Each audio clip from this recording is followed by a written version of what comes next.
Ginawa ko ito kahapon. Ginawa ko ito kahapon mga kadodis ko. Ginawa ko yun. Ginawa kong patungan yan mga kadodis kahapon. Kaya ang braso ko sumakit na naman. Mga kadodis, maraming salamat sa panonood nyo ha. Sa mga video ko, maraming salamat sa mga nagsusubscribe. Salamat. Mga kadodis, sabi ko nga sa inyo kaya kong gumawa kahit anong yan. Lahat yan mga kadodis. Ako ang gumawa niyan. Kaya hangang-hanga nga sa akin yung mga kaibigan ko dito Kasi nakakagawa talaga ako ng maliit na bahay. Mga kadodis. Masayang-masaya nga ako kahapon. Kasi nagulat ako mga kadodis. Meron sa amin nagbigay ng bigas.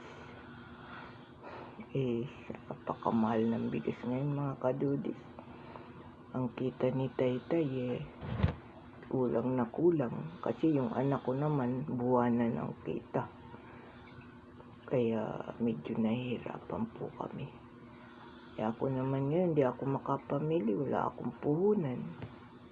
Kailangan mili ka ng kalakal, may puhunan ka.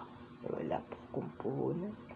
Kita po ni Taytay na agad namin sa pagkain dahil sa sobrang mahal ng bigas.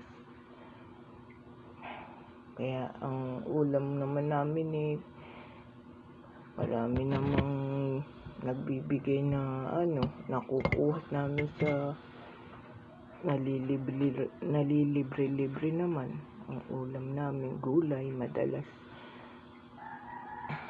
isda. Kaya medyo nakakatipid-tipid. Kasi kailangan talaga namin na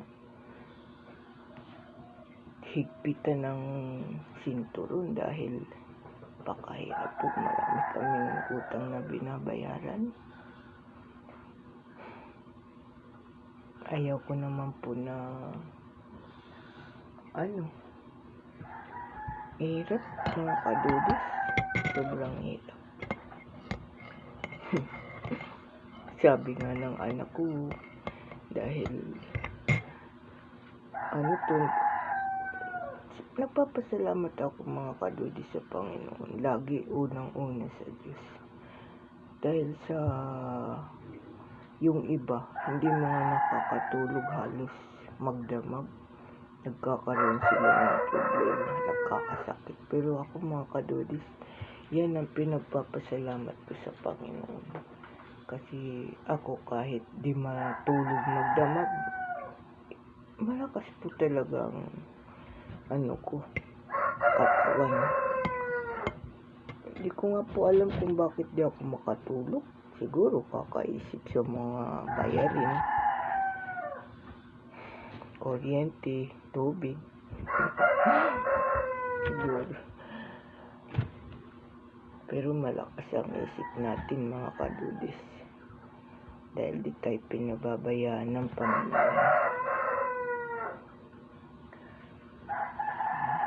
Kadodis, ginawa ko yan kahapon. Kasi nga dito mga kadodis, pag lumaki ang sapa, papasok sa loob ng bahay namin. Ayan. Ngayon, may taasan ako. O, diba? Maganda pa.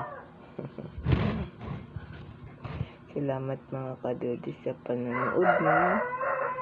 Sa walang sawang panonood niyo sa mga video ko. Salamat.